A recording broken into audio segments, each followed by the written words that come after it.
ಲಕ್ಷ್ಮೀ ಹೆಬ್ಬಾಳ್ಕರ್ ಅವರಿಗೆ ಆಗಿದೆ ಅಪಮಾನ ಅನ್ನೋ ಮಾತಿಗೆ ಸಂಪೂರ್ಣವಾಗಿ ಗೌರವವನ್ನ ಕೊಡ್ತಾ ಅವ್ರಿಗೆ ಬೇಕಾದ ನ್ಯಾಯ ಸಿಗ್ಲಿ ಅಂತ ಆಶಿಸ್ತಾ ನಾನು ಈ ಪ್ರಶ್ನೆಯನ್ನು ಕೇಳ್ತಿದ್ದೀನಿ ವಿನಾಯಕ್ ಸರ್. ಈಗ ಆಣೆ ಪ್ರಮಾಣ ಕರೆದ್ರು ಏನ್ ಹೋಗಿ ಆಣೆ ಮಾಡ್ಬೇಕು? ನಾನು ಅಶ್ಲೀಲ ಪದ ಅದನ್ನ ನಾನು ರಿಪೀಟ್ ಮಾಡೋದಿಲ್ಲ, ಬಹಳಷ್ಟು ಬಾರಿ ಕೇಳಿಸ್ಕೊಂಡಿದ್ದಾರೆ ಜನ ಕೂಡ ಏನ್ ಆರೋಪ ಇದೆ ಅಂತ ಹೇಳಿ. ನಾನು ಇಂಥ ಪದ ಬಳಸಿಲ್ಲ ಅಂತ ಹೇಳಿ ದೇವರ ಸನ್ನಿಧಿಯಲ್ಲಿ ಹೋಗ್ಬಿಟ್ಟು ಆಣೆ ಪ್ರಮಾಣ ಮಾಡ್ಬೇಕು ಅನ್ನೋದು ಎಕ್ಸ್ಪೆಕ್ಟೇಷನ್. ಅಂದ್ರೆ ಆ ಜಾಗ ಕೂಡ ಹೊಲಸಾಗಬೇಕು, ರಾಜಕಾರಣದ ಹೊಲಸು ಅಲ್ಗೂ ಮೆತ್ಕೋಬೇಕು. ಅಂದ್ರೆ ಅವ್ರಿಗೆ ಈ ನಮ್ಮ ಮೂಢನಂಬಿಕೆಯನ್ನು ನಿಷೇಧ ಮಾಡಕ್ ಹೊರಟಿರೋ ಒಬ್ಬ ಮುಖ್ಯಮಂತ್ರಿಯ ಕ್ಯಾಬಿನೆಟ್ ಅಲ್ಲಿರೋ ಒಬ್ಬರು ಸಚಿವರು ಈ ತರದ ಹೇಳಿಕೆಗಳನ್ನ ಕೊಡೋದೇ ಒಂದು ದುರಂತ ನನ್ನ ಪ್ರಕಾರ. ಎರಡನೇದಾಗಿ ಅವರಿಗೆ ಈ ವಿಧಾನಸಭೆ ಕಾನೂನು ಅದೆಲ್ಲದಕ್ಕಿಂತ ಹೆಚ್ಚಿಗೆ ಏನು ದೇವರ ಮುಂದೆ ಅವರು ಸುಳ್ಳು ಹೇಳಲ್ಲ, ಉಳಿದ ಕಡೆ ಎಲ್ಲ ನಾವು ಸುಳ್ಳು ಹೇಳ್ತೀವಿ ಅಂತ ಅವ್ರ ಮನಸ್ಸಲ್ಲೇ ಇರ್ಬೋದೇನೋ, ಅದಕ್ಕೋಸ್ಕರ ಅವರು ಧರ್ಮಸ್ಥಳದ ಹೆಸರನ್ನ ಹೇಳಿದ್ದಾರೆ. ಆದ್ರೆ ಇದು ಹಿಂದೆನೂ ಆಗಿದೆ, ನಮ್ಮ ರಾಜ್ಯದಲ್ಲಿ ಹಿಂದೆನೂ ಧರ್ಮಸ್ಥಳಕ್ಕೆ ಬಂದು ಆಣೆ ಮಾಡಿ ದೇವ್ರ ಆಣೆ ಮಾಡಿ ಈ ತರ ಕೆಲವು ಪ್ರಕರಣಗಳು ನಡೆದಿದೆ. ಬಟ್ ಯಾರು ಹೋಗಿ ಆಣೆ ಮಾಡಿಲ್ಲ, ಆ ಥರದ್ದು ನಡೆದಿಲ್ಲ, ಆ ಥರದ್ದು ನಡೀಲೂಬಾರದು.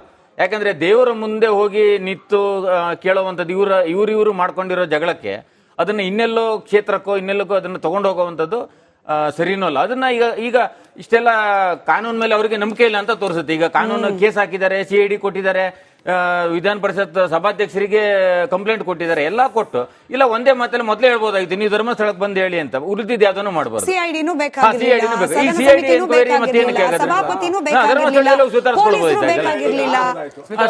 ಸ್ಮಿತಾ ಅವರೇ ನೋಡಿ, ಕಾನೂನು ನಂಬೋರು ನಾವು ಕಾಂಗ್ರೆಸ್ ಪಕ್ಷವಾಗಿ ಸರ್ಕಾರವಾಗಿ ಕಾನೂನು ನಂಬೋರು ನಾವು. ಯಾವ ಮಹಿಳೆಗೆ ಧಕ್ಕೆ ಆಗಿದೆ ನನ್ನ ಗೌರವಕ್ಕೆ ಘನತೆಗೆ ಅಂತ ಅನಿಸ್ತಾ ಇದೆ, ಯಾರಿಗೆ ನೋವಾಗಿದೆ, ಯಾರು ಕಣ್ಣೀರು ಹಾಕಿದ್ದಾರೆ ಅವ್ರು ಹೇಳ್ತಾರೆ. ಯಾಕಂದ್ರೆ ಸುಳ್ಳು ಹೇಳ್ಕೊಂಡು ಸಿಟಿ ರವಿಯವರು ಇಲ್ಲಿ ವಿಜೃಂಭಣೆಯಿಂದ ಮೆರವಣಿಗೆ ಮಾಡ್ಕೊಂಡು ಆರ ತುರ ಹಾಕ್ಸ್ಕೊಂಡು ಓಡಾಡ್ತಾ ಇದಾರಲ್ಲ, ತಲೆ ಎತ್ಕೊಂಡು ತಲೆ ಎದೆ ಉಪ್ಸಿ ನಾಚಿಕೆಯಲ್ಲಿ ತಲೆ ತಗ್ಗಿಸ್ತಲೇ ಓಡಾಡ್ತಾ ಇದಾರಲ್ಲ, ಅದಕ್ಕಾಗಿ ನೋವಾಗಿ ಬಾ ನಿಮ್ಗೆ ಅದಕ್ಕೆ ಹೇಳ್ತಾರೆ. ಯಾಕಂದ್ರೆ ಇಲ್ಲ ನಾನು ಹೇಳಿಲ್ಲ ಅಂತ ಸುಳ್ಳು ಹೇಳ್ತಾ ಇದಾರಲ್ಲ ಇವರು, ಅದಕ್ಕೆ ಬಾ ನಿಮ್ಗೆ ಹೇಳಿಲ್ಲ ಅನ್ನೋದಾದ್ರೆ ಆಣೆ ಪ್ರಮಾಣ ಮಾಡು ಅಂತ ಹೇಳಿ, ಅದು ಅವ್ರ ವೈಯಕ್ತಿಕ ನೋವು, ಮನಸ್ಸಿಗಾಗಿರೋ ನೋವು, ಅದಕ್ಕೆ ಹೇಳ್ತಾ ಇರ್ತಕ್ಕಂಥದ್ದು. ಅದನ್ನ ಗೇಲಿ ಮಾಡುವಂಥದ್ದು ಇದೆಯಲ್ಲ, ಏನೋ ಮೂಢನಂಬಿಕೆ ಕಂದಾಚಾರ ನಿಷೇಧ ಮಾಡೋ ಮುಖ್ಯಮಂತ್ರಿಯ ಸಂಪುಟದಲ್ಲಿ ಇರ್ತಕ್ಕಂಥ ನೋಡ್ರಿ, ಕಂದಾಚಾರ ಮೂಢನಂಬಿಕೆ ಅನ್ನೋದು ಸಾವಿರಾರು ವರ್ಷಗಳಿಂದ ಕೆಲವು ಮೂಲಭೂತವಾದಿಗಳು ಇವತ್ತವರೆಗೂ ಮಾಡ್ಕೊಂಬಂದ ನಡೀತಾ ಇರ್ತದೆ. ಅದನ್ನ ನಾವು ಯಾವಾಗ್ಲೂ ಕಂಡ ಮಾಡ್ತೀವಿ, ಯಾವ್ದು ವೈಜ್ಞಾನಿಕವಾಗಿರ್ತದೆ, ವೈಚಾರಿಕತೆ ಇರ್ತದೆ, ಅದನ್ನ ಉಳಿಸ್ಕೊಂಡು ಹೋಗ್ಬೇಕಾದ್ ಮಾಡ್ತೀವಿ. ಆದ್ರೆ ಇವತ್ತು ಲಕ್ಷ್ಮೀ ಹೆಬ್ಬಾಳ್ಕರ್ ಅವ್ರಿಗಾಗಿರ್ತಕ್ಕಂಥ ನೋವನ್ನ ಅವ್ರ ಜೊತೆ ನಿಂತ್ಕೋಬೇಕಾದ್ದು ಎಲ್ಲ ಮಾನವೀಯತೆ ಇರ್ತಕ್ಕಂಥ ಪ್ರತಿಯೊಬ್ಬರದ್ದು. ಮಾನವೀಯತೆ ಯಾರಿಗಿರಲ್ವೋ, ಯಾರು ಕ್ಷುಲ್ಲಕ ಒಂದು ಬಯಾಸ್ಡ್ ಲಕ್ಷ್ಮೀ ಹೆಬ್ಬಾಳ್ಕರ್ ಅವರು CT ರವಿ ಅವರು ವಿಕ್ಟಿಮ್ ಕಾರ್ಡ್ ಪ್ಲೇ ಮಾಡಬಾರ್ದು, ಅದಕ್ಕೆ ಬೆಂಬಲವಾಗಿ ಬಿಜೆಪಿ ಅವ್ರು ನಿಲ್ಬಾರ್ದು. ಸಿಂಪಲ್. ದಯವಿಟ್ಟು ಇವರಿಗೆ ನಿಜವಾಗ್ಲೂ ಈಗಾಗಲೇ ಈ ಇಡೀ ಘಟನೆಗೆ, ಸದನದಲ್ಲಿ ನಡೆದಂತ ಘಟನೆಗೆ ಸಂಬಂಧಪಟ್ಟಂತೆ ಸಭಾಪತಿಗಳು ನಮ್ಮಲ್ಲಿ ಯಾವುದೇ ಆಡಿಯೋ ಅಲ್ಲಾಗ್ಲಿ ವಿಡಿಯೋದಲ್ಲಾಗ್ಲಿ ಇದಕ್ಕೆ ಸಂಬಂಧಪಟ್ಟಂತ ಅಶ್ಲೀಲ ಪದವನ್ನ ಬಳಸಿದ್ದಾರೆ ಅನ್ನೋದಕ್ಕೆ ನಮ್ಮಲ್ಲಿ ಪುರಾವೆ ಇಲ್ಲ ಅನ್ನುವಂತ ರೂಲಿಂಗ್ ಅನ್ನ ಅತ್ಯಂತ ಸ್ಪಷ್ಟವಾಗಿ ಸಭಾಪತಿಗಳು ಕೊಟ್ಟಿರ್ತಕ್ಕಂಥದ್ದು ಒಂದು. ಇನ್ನೊಂದು ಪ್ರಶ್ನೆಯನ್ನ, ಈ ಪ್ರಾಮಾಣಿಕತೆ ಈ ಸರ್ಕಾರದಲ್ಲಿ ಇರೋದೇ ಆದ್ರೆ ಮತ್ತೆ ನೈತಿಕತೆಯ ಪ್ರಶ್ನೆಯನ್ನ ಇವತ್ತು ಲಕ್ಷ್ಮೀ ಹೆಬ್ಬಾಳ್ಕರ್ ಅವರು ಹೇಳ್ತಾ ಇರೋದನ್ನ ತಾವು ತೋರಿಸಿದ್ರಿ. ಈ ಲಕ್ಷ್ಮೀ ಹೆಬ್ಬಾಳ್ಕರ್ಗೆ ಈ ಸರ್ಕಾರಕ್ಕೆ ನೈತಿಕತೆ ಇದ್ರೆ ದಯವಿಟ್ಟು ಇಡೀ ಪ್ರಕರಣದಲ್ಲಿ ಇವತ್ತು ಇಡೀ ರಾತ್ರಿ ಕಬ್ಬನ್ ಗದ್ದೆ ಕ್ವಾರಿಲಿ ನೀವು ಸುತ್ತಾಡಿಸಿದ್ರಲ್ಲ, ಒಂದು ಆಮೇಲೆ ಇನ್ನೊಂದು ಕಡೆ ಇವ್ರನ್ನ ಪೊಲೀಸ್ ಅಧಿಕಾರಿಗಳಿಗೆ ಸತತವಾಗಿ ಏನು ನಿರ್ದೇಶನ ಬರ್ತಾ ಇತ್ತಲ್ಲ, ಇದನ್ನ ನೀವು CIDಗೆ ಎಂಕ್ವೈರಿಗೆ ಕೊಡುವಂತದ್ದು ಅಥವಾ ಈ ಬಗ್ಗೆ ಒಂದು ತನಿಖೆಯನ್ನ ಮಾಡುವಂತ ಕೆಲಸವನ್ನ ಇಲ್ಲಿ ಕೂತಿರ್ತಕ್ಕಂತ ಕಾಂಗ್ರೆಸ್ಸಿನ ವಕ್ತಾರರು ಸರ್ಕಾರದ ಪರವಾಗಿ ಹೇಳಲಿಕ್ಕಾಗುತ್ತಾ? ದಯವಿಟ್ಟು ಹೇಳಿ. ವೆಂಕಟೇಶ್ ವಿಷಯಕ್ಕೆ ಪೊಲೀಸ್ನವರು ದಬ್ಬಾಳಿಕೆ ಮಾಡಿದ್ದಾರೆ, ಪೊಲೀಸ್ನವರು ಸುತ್ತಾಡಿಸಿದ್ದಾರೆ, ಅವ್ರಿಗೆ ರಕ್ಷಣೆ ಕೊಟ್ಟಿಲ್ಲ, ಅವ್ರಿಗೆ ಊಟ ತಿಂಡಿ ಕೊಟ್ಟಿಲ್ಲ, ಅವ್ರು ಬಿರಿಯಾನಿ ತಿನ್ಲಿಲ್ಲ, ಮೊಸರನ್ನ ತಿನ್ಲಿಲ್ಲ ಅಂತ ಯಾರು ನೀವು ಅನ್ಸಿದ್ರೆ ಅದ್ರ ಬಗ್ಗೆ ತನಿಖೆ ಆಗಿ ಕೋರ್ಟ್ ಅಲ್ಲಿ ಹೋಗಿ.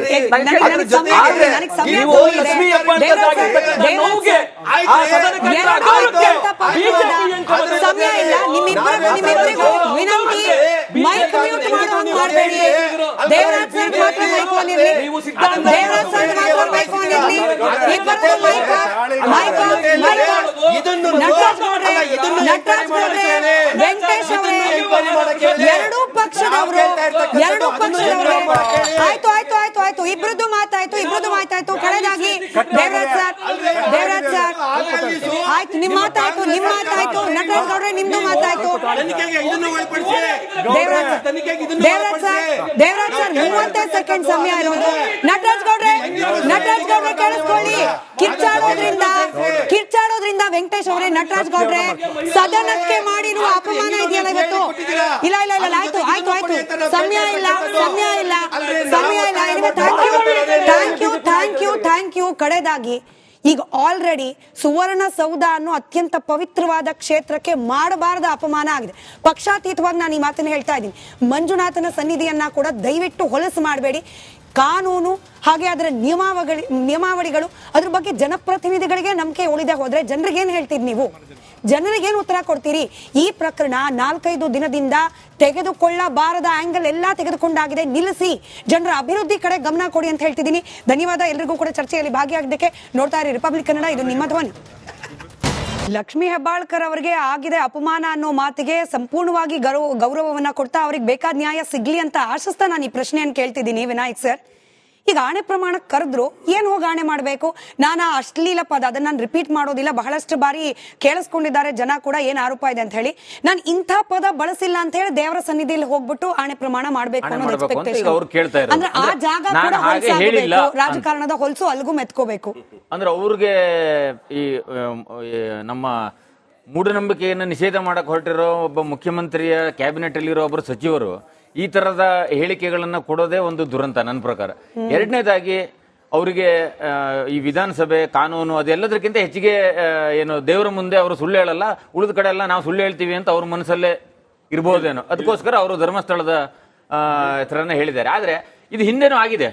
ನಮ್ಮ ರಾಜ್ಯದಲ್ಲಿ ಹಿಂದೆನೂ ಧರ್ಮಸ್ಥಳಕ್ಕೆ ಬಂದು ಆಣೆ ಮಾಡಿ, ದೇವರ ಆಣೆ ಮಾಡಿ, ಈ ತರ ಕೆಲವು ಪ್ರಕರಣಗಳು ನಡೆದಿದೆ. ಬಟ್ ಯಾರು ಹೋಗಿ ಆಣೆ ಮಾಡಿಲ್ಲ, ಆ ಥರದ್ದು ನಡೆದಿಲ್ಲ, ಆ ಥರದ್ದು ನಡೀಲೂಬಾರದು. ಯಾಕಂದ್ರೆ ದೇವರ ಮುಂದೆ ಹೋಗಿ ನಿಂತು ಕೇಳುವಂಥದ್ದು ಇವರು ಮಾಡ್ಕೊಂಡಿರೋ ಜಗಳಕ್ಕೆ ಅದನ್ನ ಇನ್ನೆಲ್ಲೋ ಕ್ಷೇತ್ರಕ್ಕೋ ಇನ್ನೆಲ್ಲಕ್ಕೋ ಅದನ್ನ ತಗೊಂಡು ಹೋಗುವಂಥದ್ದು ಸರಿನೂ ಅಲ್ಲ. ಅದನ್ನ ಈಗ ಇಷ್ಟೆಲ್ಲ ಕಾನೂನು ಮೇಲೆ ಅವರಿಗೆ ನಂಬಿಕೆ ಇಲ್ಲ ಅಂತ ತೋರಿಸುತ್ತೆ. ಈಗ ಕಾನೂನು ಕೇಸ್ ಹಾಕಿದ್ದಾರೆ, CID ಕೊಟ್ಟಿದ್ದಾರೆ, ವಿಧಾನ ಪರಿಷತ್ ಸಭಾಧ್ಯಕ್ಷರಿಗೆ ಕಂಪ್ಲೇಂಟ್ ಕೊಟ್ಟಿದ್ದಾರೆ, ಎಲ್ಲ ಕೊಟ್ಟು ಇಲ್ಲ ಒಂದೇ ಮಾತಲ್ಲಿ ಮೊದಲೇ ಹೇಳ್ಬೋದಾಗಿತ್ತು ನೀವು ಧರ್ಮಸ್ಥಳಕ್ಕೆ ಬಂದು ಹೇಳಿ ಅಂತ. ಉಳಿದಿದ್ದು ಯಾವ್ದನ್ನು ಮಾಡಬಾರ್ದು. CID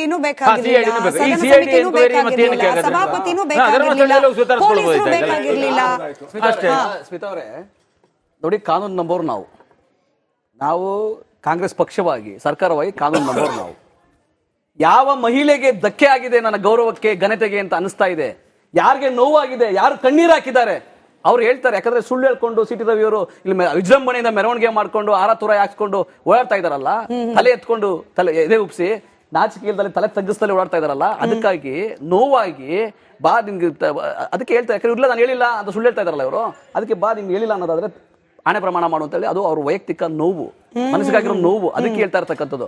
ಅದನ್ನ ಗೇಲಿ ಮಾಡುವಂಥದ್ದು ಇದೆಯಲ್ಲ, ಏನೋ ಮೂಢನಂಬಿಕೆ ಕಂದಾಚಾರ ನಿಷೇಧ ಮಾಡೋ ಮುಖ್ಯಮಂತ್ರಿಯ ಸಂಪುಟದಲ್ಲಿ ಇರ್ತಕ್ಕಂಥ ನೋಡ್ರಿ, ಕಂದಾಚಾರ ಮೂಢನಂಬಿಕೆ ಅನ್ನೋದು ಸಾವಿರಾರು ವರ್ಷಗಳಿಂದ ಕೆಲವು ಮೂಲಭೂತವಾದಿಗಳು ಇವತ್ತವರೆಗೂ ಮಾಡ್ಕೊಂಬಂದ ನಡೀತಾ ಇರ್ತದೆ.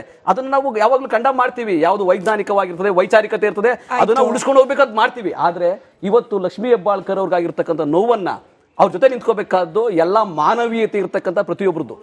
ಮಾನವೀಯತೆ ಯಾರಿಗಿರಲ್ವೋ, ಯಾರು ಕ್ಷುಲ್ಲಕ ಒಂದು ಬಯಾಸ್ಡ್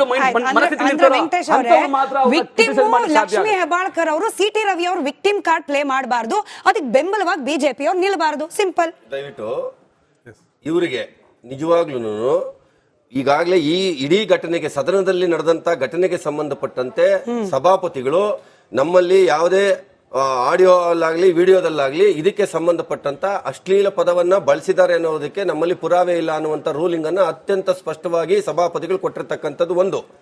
ಇನ್ನೊಂದು ಪ್ರಶ್ನೆಯನ್ನ, ಈ ಪ್ರಾಮಾಣಿಕತೆ ಈ ಸರ್ಕಾರದಲ್ಲಿ ಇರೋದೇ ಆದ್ರೆ ಮತ್ತೆ ನೈತಿಕತೆಯ ಪ್ರಶ್ನೆಯನ್ನ ಇವತ್ತು ಲಕ್ಷ್ಮೀ ಹೆಬ್ಬಾಳ್ಕರ್ ಅವರು ಹೇಳ್ತಾ ಇರೋದನ್ನ ತಾವು ತೋರಿಸಿದ್ರಿ. ಈ ಲಕ್ಷ್ಮೀ ಹೆಬ್ಬಾಳ್ಕರ್ಗೆ, ಈ ಸರ್ಕಾರಕ್ಕೆ ನೈತಿಕತೆ ಇದ್ರೆ ದಯವಿಟ್ಟು ಇಡೀ ಪ್ರಕರಣದಲ್ಲಿ ಇವತ್ತು ಇಡೀ ರಾತ್ರಿ ಕಬ್ಬನ್ ಗದ್ದೆ ಕ್ವಾರಿಲಿ ನೀವು ಸುತ್ತಾಡ್ಸಲ್ಲ ಒಂದು, ಆಮೇಲೆ ಇನ್ನೊಂದು ಕಡೆ ಇವ್ರನ್ನ ಪೊಲೀಸ್ ಅಧಿಕಾರಿಗಳಿಗೆ ಸತತವಾಗಿ ಏನು ನಿರ್ದೇಶನ ಬರ್ತಾ ಇತ್ತಲ್ಲ, ಇದನ್ನ ನೀವು CIDಗೆ ಎಂಕ್ವೈರಿಗೆ ಕೊಡುವಂತದ್ದು ಅಥವಾ ಈ ಬಗ್ಗೆ ಒಂದು ತನಿಖೆಯನ್ನ ಮಾಡುವಂತ ಕೆಲಸವನ್ನ ಇಲ್ಲಿ ಕೂತಿರ್ತಕ್ಕಂತ ಕಾಂಗ್ರೆಸ್ಸಿನ ವಕ್ತಾರರು ಸರ್ಕಾರದ ಪರವಾಗಿ ಹೇಳಲಿಕ್ಕಾಗುತ್ತಾ? ದಯವಿಟ್ಟು ಹೇಳಿ. ಆಯ್ತು.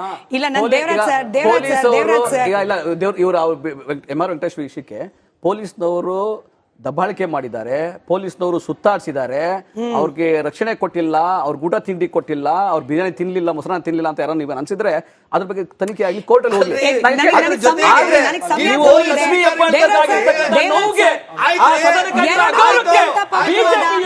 ಸಮಯ ಇಲ್ಲ, ನಿಮ್ಮಿಬ್ಬರಿಗೂ ವಿನಂತಿ, ಮೈಕ್ ಮ್ಯೂಟ್ ಮಾಡುವಂಗ್ ಮಾಡಬೇಡಿ. ದೇವರಾಜ್ ಸರ್ ಮಾತ್ರ ಮೈಕ್ ಆನ್ ಇರ್ಲಿ, ದೇವರಾಜ್ ಸರ್ ಮಾತ್ರ ಮೈಕ್ ಆನ್ ಇರ್ಲಿ, ಇಬ್ಬರಿಗೂ ಮೈಕ್ ಆನ್. ನಟರಾಜ್ ಗೌಡ್ರೆ, ವೆಂಕಟೇಶ್ ಅವರೇ, ಎರಡೂ ಪಕ್ಷದವರು ಆಯ್ತು, ಇಬ್ರದ್ದು ಮಾತಾಯ್ತು. ಕಡೆದಾಗಿ ದೇವರಾಜ್ ಸರ್ ಆಯ್ತು, ನಿಮ್ ಮಾತಾಯ್ತು. ನಟರಾಜ್ ಗೌಡ್ರೆ, ನಿಮ್ದು ಮಾತಾಯ್ತು. ದೇವರಾಜ್ ಸರ್ 30 ಸೆಕೆಂಡ್ ಸಮಯ ಇರೋದು. ನಟರಾಜ್ ಗೌಡ್ರೆ ಕೇಳಿಸ್ಕೊಳ್ಳಿ. ಕಿರ್ಚಾಡೋದ್ರಿಂದ ವೆಂಕಟೇಶ್ ಅವರೇ, ನಟರಾಜ್ ಗೌಡ್ರೆ, ಸದನಕ್ಕೆ ಮಾಡಿರುವ ಅಪಮಾನ ಇದೆಯಲ್ಲ ಇವತ್ತು. ಇಲ್ಲ, ಆಯ್ತು, ಸಮಯ ಇಲ್ಲ. Thank you. ಕಡೆದಾಗಿ ಈಗ ಆಲ್ರೆಡಿ ಸುವರ್ಣಸೌಧ ಅನ್ನೋ ಅತ್ಯಂತ ಪವಿತ್ರವಾದ ಕ್ಷೇತ್ರಕ್ಕೆ ಮಾಡಬಾರದ ಅಪಮಾನ ಆಗಿದೆ. ಪಕ್ಷಾತೀತವಾಗಿ ನಾನು ಈ ಮಾತನ್ನು ಹೇಳ್ತಾ ಇದ್ದೀನಿ. ಮಂಜುನಾಥನ ಸನ್ನಿಧಿಯನ್ನ ಕೂಡ ದಯವಿಟ್ಟು ಹೊಲಸು ಮಾಡಬೇಡಿ. ಕಾನೂನು ಹಾಗೆ ಅದರ ನಿಯಮಾವಳಿಗಳು, ಅದ್ರ ಬಗ್ಗೆ ಜನಪ್ರತಿನಿಧಿಗಳಿಗೆ ನಂಬಿಕೆ ಉಳಿದ ಹೋದ್ರೆ ಜನರಿಗೇನು ಹೇಳ್ತೀರಿ ನೀವು? ಜನರಿಗೇನು ಉತ್ತರ ಕೊಡ್ತೀರಿ? ಈ ಪ್ರಕರಣ 4-5 ದಿನದಿಂದ ತೆಗೆದುಕೊಳ್ಳಬಾರದ ಆಂಗಲ್ ಎಲ್ಲ ತೆಗೆದುಕೊಂಡಾಗಿದೆ. ನಿಲ್ಲಿಸಿ, ಜನರ ಅಭಿವೃದ್ಧಿ ಕಡೆ ಗಮನ ಕೊಡಿ ಅಂತ ಹೇಳ್ತಿದ್ದೀನಿ. ಧನ್ಯವಾದ ಎಲ್ರಿಗೂ ಕೂಡ ಚರ್ಚೆಯಲ್ಲಿ ಭಾಗಿಯಾಗಿದ್ದಕ್ಕೆ. ನೋಡ್ತಾ ಇರಿ ರಿಪಬ್ಲಿಕ್ ಕನ್ನಡ, ಇದು ನಿಮ್ಮ ಧ್ವನಿ.